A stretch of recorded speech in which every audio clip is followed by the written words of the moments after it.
Hello दोस्तों, कैसे हो आप। तो मकर संक्रांत आ रही है तो हर घर में तिल के लड्डू बनते ही हैं। बट हर घर में जो तिल के लड्डू बनते हैं ये अलग अलग स्टाइल में बनते हैं। और अपने चैनल पर भी हम जो तिल के लड्डू के सीरीज हम लाए हैं तो अलग अलग टाइप के तिल के लड्डू लाए हैं। तो आज भी हम आप सबके लिए एक यूनिक रेसिपी लेके आए हैं तिल के लड्डू की। तो ये यूनिक कैसे है और इसमें हमने क्या क्या डाला है ये आपको तो वीडियो में पता चलेगा। बट इससे पहले मैं आपको बताना चाहूंगी कि ये जो लड्डू है ये खाने में बहुत ज़्यादा स्वादिष्ट लगते हैं और बनाने में भी बहुत ज़्यादा टाइम नहीं लगता। इसके लिए 15 से 20 मिनट में बन जाते हैं। तो इसकी रेसिपी हम जानते हैं अभी जल्दी। तो इसके लिए हमने लिए हैं 1 कप तिल। तो हमने 1 से 2 मिनट पहले हमने पैन गरम करने के लिए रखा था और वो गरम होने के बाद हमने उसमें तिल ऐड किए हैं। ठीक है। तो हमने ये जो तिल लिए हैं ये 1 कप तिल हमने लिए हैं। तो ये जो तिल है हमें अच्छे से गरम करके लेना है। जैसे मैंने आपको पहले भी बताया है, जो अपने लड्डू हमने जो 2 लड्डू बनाए थे तिल के, तो उसमें भी मैंने आपको बताया कि जब तक तिल अच्छे से फूल ना जाए और उसमें से जब तक चटकने की आवाज़ ना आ जाए तब तक नहीं समझना कि मतलब तिल गरम हुए हैं, जब तक आपको चटकने की आवाज़ नहीं आए। जब आपको एक चटकने की आवाज़ आती है तब आपको समझ लेना है कि तिल अपने गरम हुए हैं। ठीक है। तो अपने तिल अच्छे से फ्राई हुए हैं और वो हमने एक बॉल में ट्रांसफ़र करके लिए हैं। तो हमने सेम पैन में एक चम्मच के करीब हमने घी लिया है। ठीक है। तो जो हम पोहा वगैरह नॉर्मल हम खाते हैं तो उसी चम्मच से हमने एक आधा चम्मच के करीब हमने घी लिया है। तो ये जो घी है हमें अच्छे से पैन में मेल्ट करके लेना है। और उसके बाद हमें उसी पैन में जो सीड्स है, मतलब मिक्स सीड्स मैंने लिए हैं। तो यहाँ पर मैंने पंपकिन सीड्स, मगज के सीड्स, सनफ्लावर सीड्स और फ्लैक्स सीड्स, तो ये जो 4 सीड्स है ये मैंने यहाँ पे यूज़ किए हैं। आप लगे तो चिया सीड्स वगैरह, चिया सीड्स भी डाल सकते हो। ठीक है। तो ये मैंने जो सीड्स है ये मैंने यूज़ किए हैं। तो ये जो सीड्स है हमें अच्छे से घी में गरम करके लेना है। जब तक उसमें से सेम ही चटकने की आवाज़ ना आ जाए तब तक हमें ये जो सीड्स है ये हमें अच्छे से फ्राई करके लेना है। तो जब हम ये सीड्स घी में फ्राई करके लेते हैं तो ये जो सीड्स का जो टेस्ट है और एनहांस हो जाता है और उस सीड्स में का जो ऑयल है वो रिलीज़ होने में मदद मिलती है। ठीक है। तो हमारे यहाँ पे सारे जो सीड्स है फ्राई अच्छे से फ्राई हो चुके हैं। तो वही सेम पैन में हमने फिर से एक छोटा चम्मच घी लिया है और उसमें हमने आधा कप के करीब हमने यहाँ पे खजूर लिया है। ठीक है। तो हमने गुड़ यहाँ पे इस्तेमाल नहीं किया है। तो स्वीटनेस के लिए हमने यहाँ पे आधा कप खजूर का इस्तेमाल किया है। तो ये जो खजूर है ये हमें अच्छे से घी में कोट करके लेना है और अच्छे से हमें गरम करके लेना है। और ज़्यादा इसका कलर चेंज नहीं करना है, थोड़ा सा लाइटली इसका कलर हमें चेंज करना है, बट इसको जलाना नहीं है। ठीक है। और हमें तब तक ये गरम करके या फ्राई करके लेना है घी में, तब तक जब तक ये मुलायम ना हो जाए, सॉफ्ट ना हो जाए। ठीक है। तो आप मतलब लाइक वीडियो में मतलब अभी देखोगे कि मतलब जो मतलब खजूर है ये अच्छे से अपने सॉफ्ट हुए हैं। तो इसी स्टेज पर हमें गैस बंद करके लेना है। ठीक है। तो अपने घी अच्छे से सॉफ्ट हुए हैं और अच्छे से फ्राई हुए हैं। ठीक है। तो वही सेम पैन में हमने फिर से एक छोटा चम्मच हमने यहाँ पे घी यूज़ किया है। ठीक है। और उसी सेम पैन में अभी हम यूज़ कर रहे हैं 1/4 कप के करीब हमने यहाँ पे किशमिश लिया है। ठीक है। आप लगे तो किशमिश की क्वांटिटी बढ़ा सकते हो, मतलब जैसे मैंने हाफ कप खजूर लिया है तो हाफ कप किशमिश आप ले सकते हो। बट दोनों ही मतलब ले लीजिएगा तो कैसा है कि स्वीटनेस में थोड़ा मतलब स्वीटनेस की क्वांटिटी बढ़ जाती है। तो हमने स्वीटनेस के लिए यहाँ पे किशमिश और खजूर हमने लिए हैं। ठीक है। तो ये जो खजूर है हमें मतलब जस्ट हमें स्टर फ्राई करके लेने हैं, मतलब घी में हमें उसको सिर्फ कोट करके लेना है। तो यहाँ पर हमारे सारे जो इंग्रेडिएंट है ये अच्छे से गरम हो चुके हैं, मतलब फ्राई हो चुके हैं। तो यहाँ पे तिल भी फ्राई हो चुकी है, मिक्स सीड्स भी फ्राई हो चुके हैं, खजूर भी अच्छे से फ्राई हो चुके हैं और जो अपने किशमिश है वो भी अच्छे से फ्राई हो चुके हैं। तो उसके नेक्स्ट का प्रोसीजर ये होगा, मतलब जैसे ये जो अपने अच्छे से पूरे इंग्रेडिएंट फ्राई करके हुए हैं तो हमने यहाँ पे एक मिक्सी का जार लिया है। ठीक है।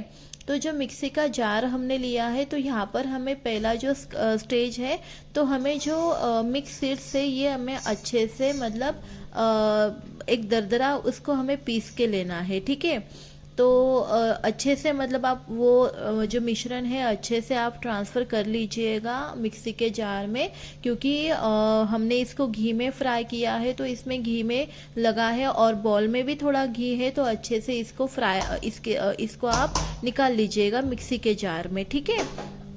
तो ये जो सीड्स है ये हमने मिक्सी के जार में ट्रांसफ़र करके लिए हैं। तो हमें ये जो सीड्स है अच्छे से दरदरा पीस के लेना है। तो जैसे आप वीडियो में देख रहे होंगे कि हमारे जो सीड्स है अच्छे से दरदरा के पीस के हुए हैं। तो अभी हमें क्या करना है कि एक बॉल लेना है और बॉल में जो हमने सीड्स का जो मिश्रण हमने पीसा है वो हमें निकाल के लेना है, ठीक है। ध्यान रखिएगा हमें ज़्यादा फाइन पेस्ट नहीं बनाना है। अगर हम फाइन पेस्ट बनाए तो हर एक सीड्स में से ऑयल रिलीज होगा और ये बटरी टेक्सचर हो जाएगा, तो हमें बटरी टेक्सचर नहीं चाहिए ज़्यादा। तो ये हमें अच्छे से दरदरा पीस के लेना है। तो हमने जो सारा मिश्रण है ये हमने बॉल में ट्रांसफ़र करके लिया है, जैसे आप वीडियो में देख रहे होंगे। तो हमने अच्छे से बॉल में ट्रांसफ़र करके लिया है और मिक्सर के जो मतलब ढक्कन है इसको कुछ लगे थे सीड्स वो भी हमने निकाल के लिए हैं, ठीक है। तो उसके बाद हमें क्या करना है, उसके बाद हमें सेम मिक्सी का जार लेना है और उसमें हमें खजूर लेना है। तो हमें खजूर पीस के लेना है। ध्यान रखिएगा पहले हमें तिल या तिल के साथ खजूर पीस के नहीं लेने हैं। अगर हम तिल के साथ खजूर पीसने जाए तो वो कैसा होता है कि कभी कभार खजूर और तिल अच्छे से पीसे नहीं जाते। तो हमें पहले खजूर पीस के लेना है, जैसे आप वीडियो में देख रहे होंगे। तो अपने अच्छे से खजूर पीस के हुए हैं और उसके बाद हमें सेम ही इसमें किशमिश ऐड करना है, ठीक है। तो हमारे यहाँ पे किशमिश ऐड करके हो चुके हैं और हमें सेम मतलब खजूर और किशमिश एक साथ फिर से पीस के लेना है और जैसे मैंने आपको वीडियो में दिखाया है तो ऐसा हमें फाइन पेस्ट करके लेना है, ठीक है। और उसके बाद हमें क्या करना है, उसके बाद हमें तिल लेनी है और मतलब थोड़ा ही तिल लेना है हमें, मतलब एक 4 से 5 टेबल स्पून के करीब हमें तिल ऐड करना है इसमें। बाकी जो तिल है हमें साइड में रख देना है। मतलब हमें जो मतलब सेम मतलब जो रॉ तिल होते हैं ऐसे ही यूज़ करने हैं, ताकि मतलब ये तिल के लड्डू है तो जो बड़ा मतलब जैसे तिल के लड्डू है हम खाते हैं तो ये फील होना चाहिए, दांत के नीचे आना चाहिए। तो हमने यहाँ पे थोड़े से तिल मतलब जो है खजूर और किशमिश के मिश्रण के साथ पीस के लिए थे और वो भी दरदरा ही पीस के लिए थे हमने। और वो जो मिश्रण है हम ये जो पूरा मिश्रण है अभी हम बॉल में ट्रांसफ़र कर रहे हैं। ध्यान रखिएगा मतलब हम जब पीसते हैं तो थोड़ा सा ये मिश्रण गर्म होता है, तो अच्छे से आपको ये ध्यान रख लीजिएगा, मतलब आपका हाथ थोड़ा सा मतलब जल ना जाए। तो मिक्सी का जार वैसे गर्म हो जाता है तो फिर हमें पूरा जो मिश्रण है हमने निकाल के लिया है और जो साइड में हमने तिल निकाल के रखे थे वो भी हमने मतलब बॉल में ट्रांसफ़र करके लिए हैं। तो अभी हमें क्या करना है कि सारा मिश्रण हमें इकट्ठा करके लेना है। तो हम क्या कर रहे हैं, अभी हाथ से उसको इकट्ठा कर रहे हैं, बट मेरे हाथ को थोड़ा सा गर्म लग रहा था, मतलब ये जो मिश्रण है थोड़ा गर्म है तो मुझे गर्म लग रहा था। तो मैंने क्या किया है कि एक स्पैचुला लिया है और स्पैचुला से मैं ये जो मिश्रण है ये इकट्ठा कर रही हूँ, ठीक है। मतलब ये थोड़ा सा हमें ठंडा करके लेना है। डायरेक्टली आप हाथ मत डालिएगा मेरे जैसा, नहीं तो आपका हाथ जल जाएगा। तो आपको मतलब अच्छे से ये स्पैचुला से मिक्स करके लेना है। और उसके बाद अभी हम डाल रहे हैं पीनट बटर। तो हमने जो पीनट बटर यूज़ किया है ये हमने 2 टेबल स्पून के करीब हमने पीनट बटर का यूज़ किया है।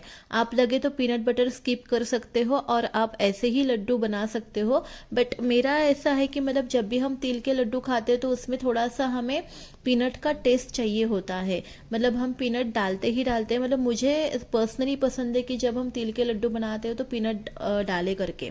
तो इसलिए मैंने यहाँ पे 2 टेबल स्पून के करीब मैंने यहाँ पे पीनट बटर ऐड किया है, ठीक है। तो ये जो पीनट बटर ऐड करने के बाद हमें जो मिश्रण है ये अच्छे से एक दफ़ा मिक्स करके लेना है, ठीक है। जैसे आप वीडियो में देख रहे होगे तो एक दफ़ा ये अच्छे से मिक्स करके लेना है, ठीक है। और एक साथ मतलब कहीं पे पीनट बटर ना छूट जाए तो अच्छे से हमें ये मिक्स करके लेना है।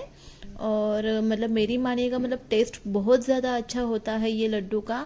मैंने बहुत सारे आपको लड्डू दिखाए मतलब मतलब जैसे तिल गुड़ के लड्डू मैंने आपको दिखाए हैं। और जैसे मतलब अभी 2-3 दिन पहले मैंने एक रेसिपी ऐड की थी डाइट फ्री तिल के लड्डू, तो ये भी है, तो उसकी लिंक मैं आपको शेयर कर दूंगी ये वीडियो के मतलब जो अपने डिस्क्रिप्शन बॉक्स में मैं आपको दोनों लड्डू की लिंक शेयर कर दूंगी। तो दोनों लड्डू की आप रेसिपी देख लीजिएगा और आपको जो लड्डू पसंद आया वो रेसिपी बना के देख लीजिएगा और मुझे कमेंट पक्का कर लीजिएगा कि आपको ये मेरी रेसिपी कैसी लगी और आपने ट्राई की है कि नहीं मेरी रेसिपीज़, और आपको और आपके घर वालों को अच्छी लगी है कि नहीं मेरी रेसिपीज़। ठीक है, तो अभी हम आते हैं फिर से हमारी रेसिपी के यहाँ पे। तो आप देख लीजिएगा मतलब अच्छे से अपना मिश्रण सेट हो गया है और अच्छे से अपने लड्डू जो है ये अच्छे से बन रहे हैं। ठीक है, तो ऐसे ही हमें सारे लड्डू बना के लेने हैं। ठीक है, तो कैसा मतलब ये जो लड्डू है ये बहुत ज़्यादा हेल्दी लड्डू है। जो डाइट करना पसंद करते हैं तो इनके लिए स्पेशली मैं अभी जो रेसिपीज़ लड्डू की लेके आ रही हूँ, ये जो डाइट कॉन्शियस लोग हैं, हेल्थ कॉन्शियस लोग हैं, उनके लिए मैं स्पेशली लेके आ रही हूँ। और ठंड में भी मतलब ये लड्डू खाना बहुत अच्छा रहता है। ठीक है, अगर आपको मेरी रेसिपीज़ अच्छी लगती है तो प्लीज़ लाइक कर लीजिएगा, मेरे चैनल को सब्सक्राइब कर लीजिएगा और मेरे रेसिपीज़ को आप शेयर कर लीजिएगा और मुझे कमेंट पक्का कर लीजिएगा। ठीक है, और आपको और कुछ रेसिपी जाननी है तो मुझे कमेंट बॉक्स में पक्का ज़रूर लिख दीजिएगा। ठीक है, सो तब तक के लिए आप मतलब बता दीजिएगा कि आपको रेसिपी ये कैसी लगी, और अच्छी लगी है तो लाइक शेयर और कमेंट ज़रूर कर लीजिएगा। ठीक है, सो तब तक के लिए बाय बाय।